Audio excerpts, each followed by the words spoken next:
जय श्री कृष्ण दोस्तों। आज की वीडियो में हम आपको खाटू श्याम जी की कथा के बारे में बताएंगे। जैसे कि वह कौन थे, उनका असली नाम बरबरीक था, लेकिन कैसे उनको भगवान के नाम से खाटू श्याम के नाम से पुकारा जाने लगा। उनके पास ऐसी कौन सी शक्ति थी जिससे वह महाभारत का युद्ध अकेले ही खत्म कर सकते थे। भगवान श्री कृष्ण ने बरबरीक से उसका सिर दान में क्यों मांगा था? भगवान श्री कृष्ण ने बरबरीक का सिर दान में लेने के बाद बरबरीक की महाभारत देखने की इच्छा को कैसे पूरा किया था? तो चलिए शुरू करते हैं आज की वीडियो। खाटू श्याम जी भीम और हडिम्बा के पुत्र थे और घटोत्कच के पुत्र थे। बरबरीक को 3 बाणधारी, शीश के धनी और हारे का सहारा खाटू श्याम के नाम से भी जाना जाता है। पर क्या है इस शक्तिशाली महावीर की कथा जिसे स्वयं श्री कृष्ण ने महान योद्धा की उपाधि दी थी? स्कंद पुराण के अनुसार घटोत्कच के शास्त्रार्थ की प्रतियोगिता जीतने पर श्री कृष्ण ने उसका विवाह मोरवी से करवाया था। बाद में उनको एक पुत्र की प्राप्ति हुई जिसके बाल बब्बर शेर की तरह थे, इसीलिए उनका नाम बरबरीक रखा गया। बरबरीक में अपने दादा भीम के अंश के साथ साथ उसमें अपनी नानी हडिम्बा के गुण भी थे, जिसके कारण वह बलवान और बुद्धिमान था। बरबरीक बचपन से ही जिज्ञासु था।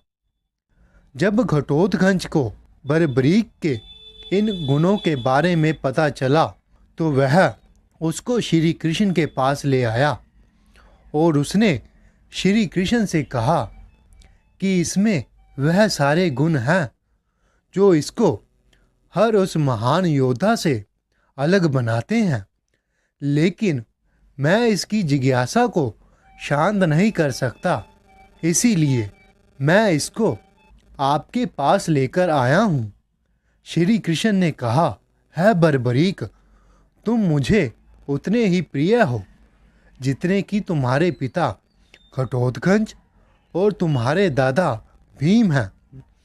तुम अभी गुरु विजय सिंह सेन के पास जाओ, वह तुम्हारी जिज्ञासाओं को शांत करेंगे। श्री कृष्ण की आज्ञा लेने के बाद बरबरीक गुरु विजय सिंह सेन के पास जा पहुँचे। उन्होंने अपनी सारी बात सुनाई और उसके बाद वहाँ पर उनसे अस्त्र शस्त्र और वेदों का ज्ञान हासिल किया, परंतु उसके मन की जिज्ञासा शांत नहीं हुई। उसके गुरु के पूछने पर उसने बताया कि मैं महान कुल से हूँ। मेरे पास ऐसा कौन सा गुण है या शस्त्र है जो मुझे उनके कुल का बनाता है? बरबरीक की इस विचित्र जिज्ञासा को जानकर उसके गुरु भी अचंभित रह गए और उन्होंने उनको नवदुर्गा की आराधना करने का उपदेश दिया, जिसके बाद बरबरीक सालों तक माता दुर्गा की तपस्या करते रहे। बरबरीक की तपस्या से संतुष्ट होकर माता दुर्गा ने उनसे कहा, है पुत्र, मैं तुम्हारी तपस्या से प्रसन्न हूँ, मांगो तुम्हें क्या चाहिए? बरबरीक ने कहा, मुझे ऐसे शस्त्र का वरदान दीजिए जो ना तो आज से पहले किसी के पास था और ना ही आज के बाद किसी के पास होगा। तो माता ने उसकी बात सुनकर उसको 3 ऐसे अभेद बाण दिए जिससे वह कुछ ही पल में कोई भी युद्ध जीत सकता था। उसके बाद वह खुश होकर अपनी माता के पास गया और अपनी माता से कहा कि है माता, मेरी बचपन की जिज्ञासा शांत हो चुकी है और अब मैं अपने आप को पांडवों का वंशज मान सकता हूँ। मेरे पास 3 ऐसे बाण हैं जिनसे मैं किसी भी युद्ध को जीत सकता हूँ। उसके बाद उसकी माता ने कहा, है पुत्र, तुम्हें खुश देखकर मैं भी बहुत खुश हूँ, लेकिन तुम मुझे एक वचन दो कि तुम हमेशा कमजोर की तरफ से ही युद्ध करोगे। तो बरबरीक ने अपनी माता को बिना सोचे समझे वचन दे दिया और अपने घोड़े पर सवार होकर महाभारत के युद्ध के लिए निकल पड़ा। महाभारत युद्ध से पहले जब पांडव कौरवों की इतनी विशाल सेना को देखकर परेशान थे कि हम कैसे उनका सामना करेंगे, तभी वहां बरबरीक पहुंचे और उनसे उन्होंने कहा कि मेरे पास 3 महान शस्त्र हैं जिनसे मैं युद्ध अकेला ही जीत सकता हूँ। जब यह बात श्री कृष्ण को पता चली तो वह इस शक्ति को जानने के लिए उसके पास पहुँचे और बरबरीक से कहा कि है पुत्र बरबरीक, मैं भी महाभारत के युद्ध में भाग ले रहा हूँ। मैं हर उस योद्धा के पास जा रहा हूँ जो इस युद्ध को बहुत जल्दी खत्म कर सकता है।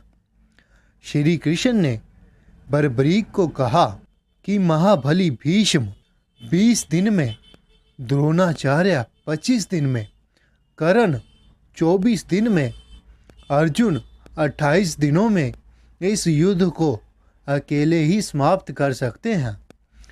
बरबरीक ने कहा, श्री कृष्ण, यह सभी महान योद्धा हैं। मैं उनकी शक्तियों पर संदेह नहीं कर रहा, परंतु मैं इस युद्ध को क्षण भर में खत्म कर सकता हूँ।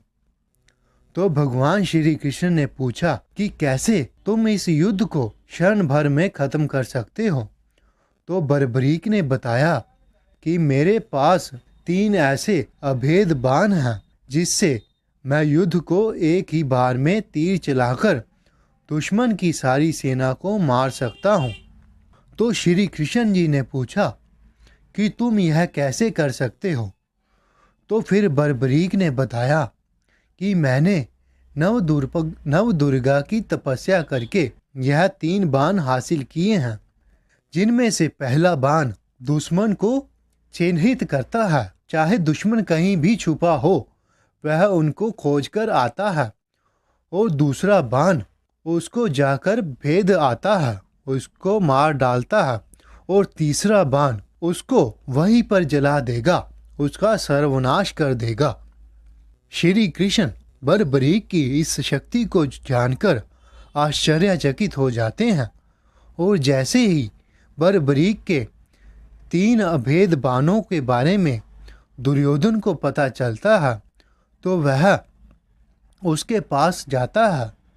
उस समय बरबरीक तपस्या कर रहा होता है तो दुर्योधन उस पर वार करना चाहा, लेकिन अंगराज कर्ण ने उसको रोक लिया कि तपस्या करते हुए को मारना नहीं चाहिए। उसके बाद पांडव बहुत खुश थे कि उनके पास ऐसा महान योद्धा है जो युद्ध में उनको पल भर में जिता सकता है। लेकिन भगवान श्री कृष्ण बरबरीक की शक्ति और उनके वचन के बारे में सोच रहे थे जो उसने अपनी माता को दिया था। तो श्री कृष्ण बरबरीक के पास गए और उनसे कहा, है पुत्र, क्या तुम इस पीपल के वृक्ष के सारे पत्तों को भेद सकते हो। तो बरबरीक ने कहा, हाँ, मैं यह कर सकता हूँ। तो जैसे ही बरबरीक ने अपना पहला तीर चलाया तो वह सारे वृक्ष के पत्तों को अंकित कर आया। जब उन्होंने दूसरा तीर चलाया तो वह सारे पत्तों को भेद आया, लेकिन एक पत्ता जो वृक्ष से नीचे गिर पड़ा था उसको भगवान श्री कृष्ण ने अपने पैर के नीचे दबा लिया। जब दूसरा बाण बाकी पत्तों को भेद आया और श्री कृष्ण जी के इर्द गिर्द घूमने लगा। तो बरबरीक ने श्री कृष्ण जी से कहा कि है वासुदेव, अपने पाँव को पीछे कर लीजिए, क्योंकि मैंने इस तीर को पत्तों को भेदने के लिए कहा है, वह आपके पाँव को नहीं भेदेगा। कृपया आप अपने पाँव को उठाइए। जब भगवान श्री कृष्ण ने यह सब देखा तो उन्होंने सोचा कि अगर यह दुर्योधन की तरफ से लड़ेगा तो यह पल भर में सारे पांडवों को मार देगा। मैं चाहे उनको कहीं भी छिपा लूं। और उसके बाद श्री कृष्ण ने बरबरीक से पूछा कि तुमने अपनी माता को वचन दिया है कि तुम सदैव कमजोर की तरफ से ही लड़ोगे, तो तुम्हारे पहले वार के बाद दुर्योधन कमजोर हो जाएगा, तो क्या उसके बाद तुम अपने कुटुंब के विपरीत खड़े हो जाओगे? तो बरबरीक ने कहा, मेरा वचन तो यही कहता है। तो फिर श्री कृष्ण जी ने कहा, इस तरह तो तुम दोनों दलों के बीच ही घूमते रहोगे और इस तरह दोनों दलों के सारे योद्धाओं को मारे जाएंगे और आखिर में तुम अकेले ही बचोगे। फिर धर्म युद्ध का निर्णय कैसे होगा? उसके बाद बरबरीक ने कहा, तो फिर आप ही बताइए, मैं क्या करूं? आप मेरे बड़े हैं और मेरे गुरु भी। तो फिर श्री कृष्ण जी ने उनसे कहा कि अगर मैं तुम्हारा गुरु हूं तो मैं तुमसे गुरु दक्षिणा चाहता हूं, क्या तुम मुझे वह दोगे जो मैं तुमसे मांगूंगा? तो बरबरीक ने कहा, हाँ, मैं वह दे दूंगा जो आप मुझसे मांगोगे। तो फिर श्री कृष्ण जी ने उनसे कहा कि मुझे गुरु दक्षिणा में तुम्हारा सिर चाहिए, क्या तुम मुझे दे सकते हो? तो बरबरीक ने एक क्षण भर भी नहीं सोचा और अपना सिर काटकर श्री कृष्ण को दे दिया।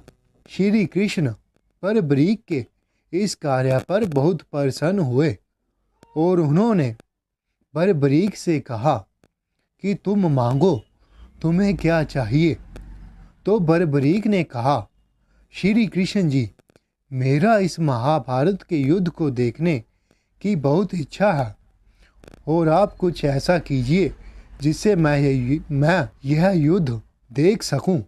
तो श्री कृष्ण जी ने कहा, है वीर बरबरीक, तुम महान हो, मैं तुमसे बहुत प्रसन्न हूँ और मैं तुमको यह वरदान देता हूँ कि तुम यह महाभारत का युद्ध सारा देख सकोगे। तुम इस युद्ध की हर एक बारीकी को सुन भी सकोगे और तुम्हारी बुद्धि दोनों पक्षों को समान रूप से आंक सकेगी। और इतना ही नहीं, तुम्हारा कमजोर की तरफ से लड़ने वाले गुण के कारण दुनिया तुम्हें हारे का सहारा खाटू श्याम के नाम से भी जानेगी। इसके बाद बरबरीक के सिर को एक ऊंची पहाड़ी पर रखने की व्यवस्था की गई, जिससे बरबरीक ने यह सारा युद्ध बहुत ही बारीकी के साथ देखा। तो दोस्तों, यह थी कथा महान वीर बरबरीक की। अगर वह महाभारत के युद्ध में भाग लेता तो सारे योद्धा मारे जाते और वह इस युद्ध को कुछ ही क्षण में ख़त्म कर देता। तो दोस्तों, कैसी लगी आपको यह वीडियो? अच्छी लगी हो तो लाइक कीजिए और हमें बताइए कि आप किस किस के बारे में जानने के इच्छुक हो, किस योद्धा की आपको वीडियो चाहिए, आप कमेंट बॉक्स में हमें बता दीजिए। हम उस वीर पर अगली वीडियो बना देंगे।